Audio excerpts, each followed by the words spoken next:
Can you tell us a little bit about who you are and what you do? Sure. Hi there, I'm Charlie. I'm an SEO and content strategy consultant based in Oxford in the UK. My job involves helping businesses and their websites primarily to get more traffic, and I mostly do this through helping them appear when people are looking for their product or service. So that's through search or through creating great content that connects them with their audience. So Charlie, why is web traffic important? Traffic, I always say, is the lifeblood of any website. If you have a website and then nobody comes to visit to find out what you have to offer, how you can help them, and so on, then it's not really doing a job. A website essentially is your online shop. If you had a series of shops and one of them didn't have anybody coming in to see what you could offer or to buy things from you, you'd be pretty unhappy and you'd probably close down that shop or want to do something about it. And your website's no different. It needs to be your online presence, the home of your online presence in most cases, and it's a very, very important resource that I think more and more businesses are really starting to take advantage of, especially in light of recent world events over the last 6 months. For some, increasing web traffic can be quite overwhelming. What is your advice when tackling this topic? Absolutely, it's a really difficult thing to begin with because it's something that's very new for a lot of business owners, sort of working out the right way to start building traffic to a website. So I always start with two real jobs that I think people can do. First of all is to actually look at your website itself and make sure that you're putting your best foot forward. You're actually telling people what you can do for them, how you help them, why you make their customers' lives just a little bit better. The second thing I'd suggest is to start picking one or two traffic channels. There's all these kind of different options available to you, and that's great because it means depending on the type of service you're offering or where your audience hangs out, there's something that you can do to start attracting more traffic. But don't try and do them all at once. Pick one or two that somewhat chime in with what you're already doing, or where you know for sure your audience exists. It could be that you know that for a lot of your audience getting a regular email would be important. It might be there's a certain social media channel like Instagram where your target audience is, so start building that channel. So start small, do something that you can do really well, and then start building from there as you get confidence and as you start learning what's going to work for your business.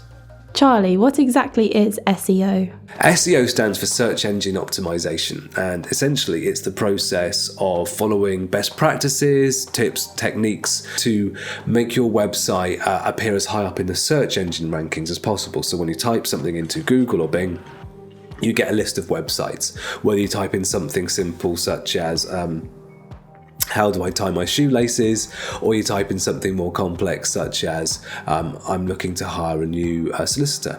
There's a list of results that come up, and what that SEO work is about is making sure that you appear as high up as possible within it. Now, what gets more complicated about this is that over the course of time, SEO is constantly evolving. The search engines make constant changes to how they rank things, so we have to be very adaptable in what we do.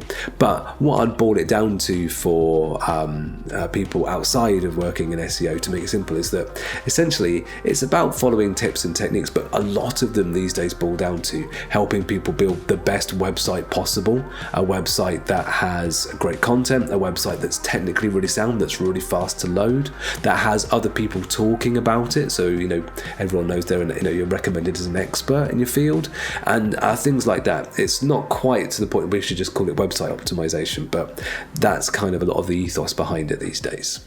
With that in mind, how can small sites compete against bigger brands and websites? Yeah, and that's a common challenge. But the fact is that as big websites spread their wings and move into more and more areas, they start being able to dominate different niches and so on. The cool thing about being online and working in SEO a lot of the time is that you can normally find an angle where you can do well.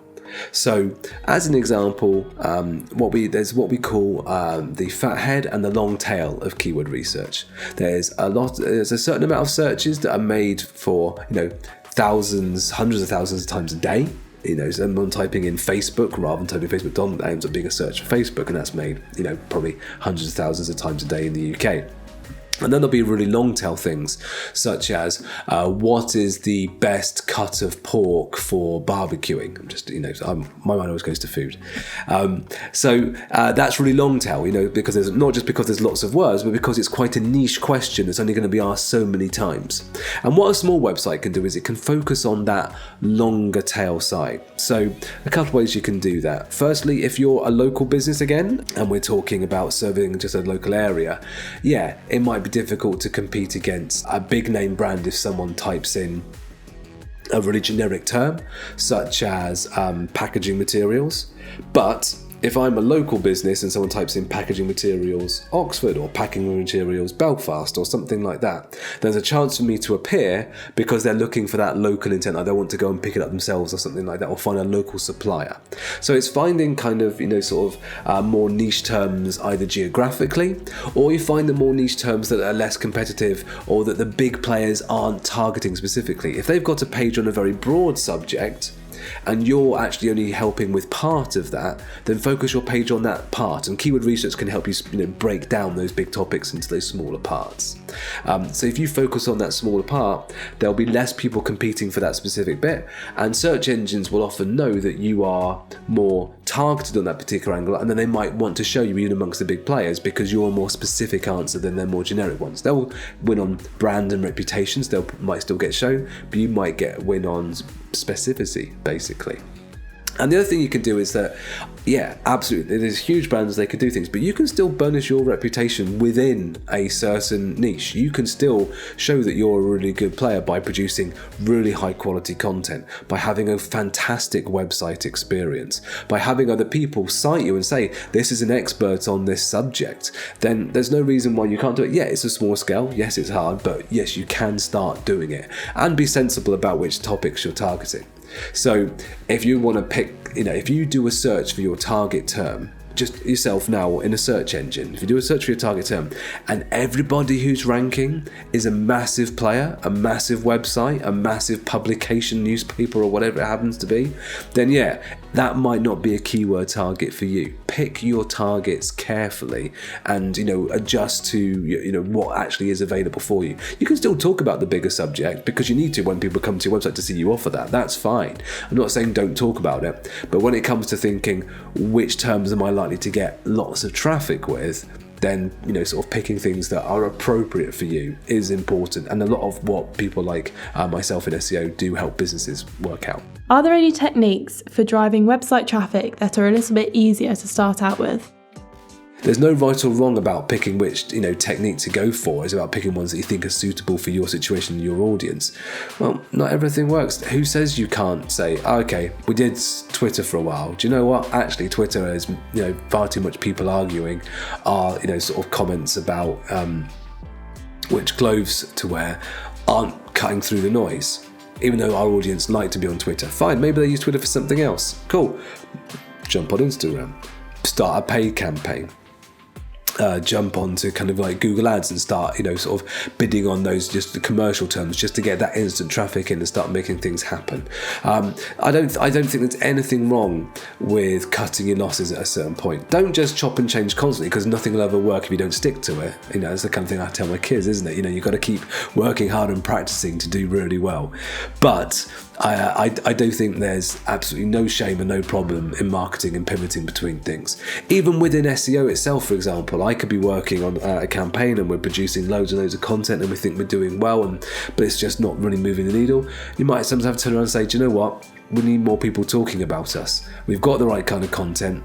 We'll keep on doing some stuff on that, but we've got to change our focus to this other angle because that appears to be the thing that's going to make a difference this time. Don't ever be afraid of pivoting. So how do you ensure that website traffic is high quality? That's a really important point because lots of websites get lots of traffic, but they can't convert any of it because it's not actually the right kind of traffic to buy their product or service. So getting that high quality traffic is really important. I think a lot of businesses should focus on the idea that it's not a completely numeric game. The goal isn't rankings in SEO, it's not number of followers in social. The goal is number of visits and, more importantly, number of conversions your website's making. working it all, and then it comes down to the pounds and pence about what your website's actually producing for your business. So it's a really important point that it's not necessarily about loads of traffic. Sort of a lower number of really high quality traffic is much better for you. So a way to make sure you're getting that high quality traffic is to be really focused in your marketing, is to understand that the goal of what you're doing isn't necessarily just to bring traffic to the website for traffic's sake. It's to bring traffic that's your target audience. It's to bring traffic in that's looking for the kind of products you sell. It's to bring an audience in who are hungry for the kind of helpful information you've got to share. So what about those businesses with limited resources and budget? What would your advice be? If you've got limited resource, be realistic on your expectations of what you're going to get. So understand that it's going to take the more limited your resource is, the longer it's going to take to make an impression organically in any channel, or to build an email list or anything like that. The other thing you can do is, if you've only got limited budget, you can still use it on paid, just use it on very, very limited stuff. I'll give you an example. My wife's a photographer. She does family photography. And she does a couple of paid channels, not all the time, but from time to time. And she picks very, very defined keywords in a very, very defined geographic area, because that's all she needs to. But that's effective for her, because you're only spending sort of 50, 100 quid a month. You get 1 or 2 bookings and you're massively in profit, just as a very small scale example. So you want to think about things effectively, be realistic about what's going to happen, understand that some paid options are still open to you, and don't spread yourself too thin. Don't try and do everything, because then you'll do nothing properly, because you haven't got enough time to dedicate to each one, or enough resource, I should say.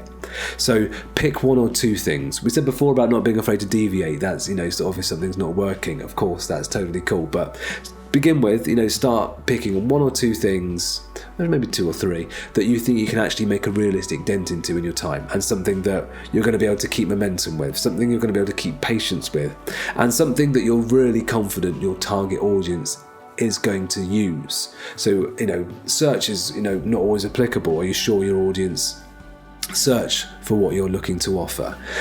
If you want to use social media as a channel that actually makes sense for that. If I want to get listed on lots of directories, sort of like within a trade or a certain industry, like a restaurant, or lots of, sort of trades like, sort of like those websites that sort of allows like people like plumbers and builders and roofers and so on to kind of put themselves forward as a great option. Are we convinced we're going to get the traffic numbers for those and optimizing that kind of thing?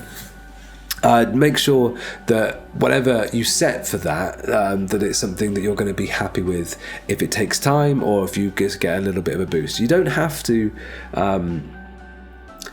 set the world on fire every time. If you're making a good ROI in any channel, then that's great. You're at the starting point, and you can build on that and build on that and build on that until you are setting the world on fire in a nice way. So Charlie, what would your final piece of advice be for those small businesses looking to increase their website traffic?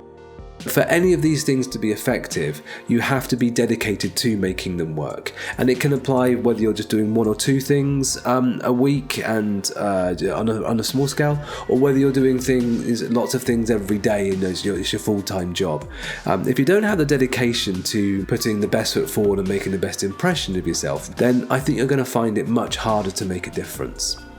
Even if you're small scale, you need to be dedicated to running a great social media feed, or you need to be dedicated to doing a really great local business page. It's very rare that you get to set it and forget it, to use a phrase. If you have this resource of your website, if you're really proud of it, if it's going to help your business somehow, then be dedicated to getting traffic to it. How many other channels you're taking on doesn't matter. The important thing is to be dedicated to doing it regularly, to making it part of your business routine. And if you can, to making it an exciting part of your business routine. Don't think of it as a chore or a negative or something that has to be done, that kind of thing. I think it's important to be excited about bringing new people, about getting the word out there about what you offer. And that's why I think a lot of people like doing social media and so on, because it's can be quite a fun way of getting your name out into the world. But anything from SEO to PPC to social media to running an email newsletter to getting your name out there in all kinds of ways, to working with other local businesses, sponsoring local events, whatever it happens to be, however you choose to get your name out there, I think it's crucial that you try and find the excitement in it, and you're dedicated to making that effort and for long term. Don't be afraid to pivot. Don't be afraid to stop something's not working, but be dedicated to the idea of, I want to get more eyeballs on my website. And then that's the way I think most people succeed, is through just working hard.